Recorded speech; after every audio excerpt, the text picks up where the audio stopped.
আমি মরে যাই, আমি শহীদ হয়ে যাই, আমার ডান পাশের ভাই বোনেরা। সকল জল্পনা কল্পনার অবসান ঘটিয়ে অবশেষে সামনে এলেন ওসমান হাদির স্ত্রী। তবে আলহামদুলিল্লাহ, সামনে এলেও তিনি তার পর্দার বরখেলাফ করেননি। আমরা তাকে ঠিক যতটা গায়রতওয়ালা ও হায়াবতী ভেবেছিলাম, তিনি ঠিক ততটাই। শেষবারের মতো স্বামীকে দেখতে মর্গে এলেও কেউ তার ছবি বা ফুটেজ তুলতে পারেননি। মর্গে ঢোকার সময় তার সামনে পর্দার ব্যবস্থা করা হয়। এমনিতে বোরকা হিজাব থেকে শুরু করে হাত পা মোজা তো ছিলই, এর বাইরে কেউ যেন তার ছায়াও দেখতে না পান, সেজন্য এই ব্যবস্থা করে হাদির পরিবার। পরিবারের নির্দেশনায় এই পরিবেশ গড়ে তুলতে সহায়তা করেন হাসপাতালের স্টাফরা। গাড়ি থেকে নামার আগেই সব মিডিয়ার ক্যামেরা অফ করতে বলেন। আবার যখন পরে গাড়িতে উঠে চলে যাবেন, তখনও মিডিয়ার ক্যামেরা অফ রাখা হয়েছিল, এবং যাতে কোনোভাবেই মিডিয়ার কেউ ছবি ক্যাপচার করার সুযোগ না পায়, সেজন্য দুটি রানিং পর্দার সেট দিয়ে তাকে লোকচক্ষুর আড়াল করে গাড়ি পর্যন্ত পৌঁছে দেওয়া হয়। তবুও কিছু কিছু লোক দূর থেকে মোবাইলে কিছু ভিডিও ধারণ করেছে। গাড়ি থেকে নামার সময়ের একটি ভিডিও বাংলাদেশ প্রতিদিনের মতো পত্রিকাও প্রকাশ করেছে। মানে জাতীয় পত্রিকা হয়েও বিনা অনুমতিতে হাদির পরিবারের ছবি নিয়েছে তারা।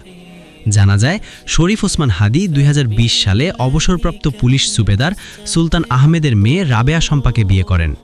2024 সালের 21 ফেব্রুয়ারি তাদের একটি ছেলে সন্তানের জন্ম হয়।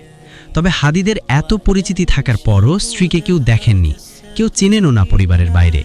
তার মানে তার স্ত্রী কতটা ধার্মিক বুঝতেই পারছেন। একজন নারীর আসল ধার্মিকতা চেনা যায় বিপদে পড়লে। ওসমান হাদির স্ত্রী যখন অন্তঃসত্ত্বা, তখনই গণ অভ্যুত্থানে ধাপিয়ে পড়েছিলেন শরীফ ওসমান হাদি। তার এত বড় বিপ্লবী হয়ে ওঠার পেছনে তার স্ত্রীর অবদানও কম নয়। মৃত্যুর সাথে পাঞ্জা লড়া ওসমান হাদির স্ত্রীকে কেউ কোথাও না দেখে অনেকে প্রশ্ন তুলছিলেন, কেন তার স্ত্রী ক্যামেরার সামনে আসছেন না। খোঁজ নিয়ে জানা গিয়েছে, ওসমান হাদির স্ত্রী এতটাই পর্দানশীল নারী যে তিনি কোনো অবস্থাতেই পর্দা ভাঙতে রাজি নন। তাই তার প্রশংসা চলছে চারিদিকে।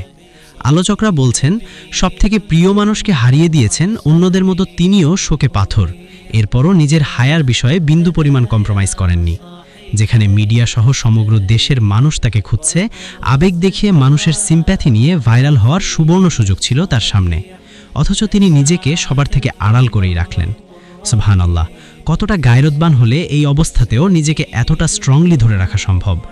কিন্তু যদি তথাকথিত কিছু হুজুরদের বউ হতো, তাহলে হয়তো সাক্ষাৎকার দিতে দিতে মিডিয়া গরম করে ফেলত। ওসমান হাদির স্ত্রীকে নিয়ে অনেকে অনেক কথা বলতে পারেন, কিন্তু আমার কাছে মনে হয়েছে এই সম্মানিতা বোন জীবনের সবচেয়ে কঠিন কাজটি করেছেন। আবার এখানে তাদের নিরাপত্তারও একটা বিষয় আছে।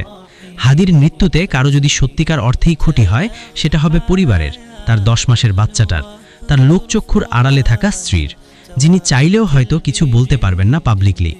স্ত্রীর জন্য হাদি নিজের হাতে সবজি কাটতেন, ঘরের কাজ করতেন।